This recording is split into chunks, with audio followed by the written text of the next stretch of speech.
એમાં 15મી મેએ chief justice of India સૂર્યકાંતભાઈ બોલી ગયા કે અમુક લોકો કોકરોચ જેવા સ્વભાવના હોય છે. હવે એમાંય ડખો છે. એને વાત કરી હતી બોગસ ડિગ્રીધારી વકીલોની, બોગસ ડિગ્રીધારી, સારાય નહીં.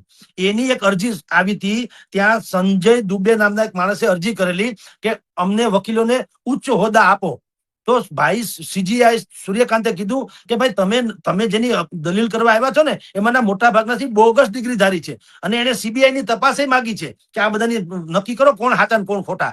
હવે એ સંજોગોમાં એને અરજી કરતા એટલે કે દલીલ કરતા કીધું કે આ લોકોની પાસે કઈ કામ નથી, બોગસ ડિગ્રીધારી બનીને વકીલે થઈ ગયા છે તો ડિગ્રીધારી થઈ ગયા. પછી એ લોકો અમુક લોકો શું કરે, અમુક લોકો મીડિયામાં વયા જાય, અમુક લોકો સોશિયલ મીડિયામાં વયા જાય, અમુક લોકો આરટીઆઈ એક્ટિવિસ્ટ બને અને અમુક લોકો વકીલ બની જાય. એને કાંઈ ધંધો નહીં. સામે વાળાનો જ વાંક છે. આપણે હોળે હરાવેલા છીએ, ગામનો જ વાંક છે એવું કહેવાનું.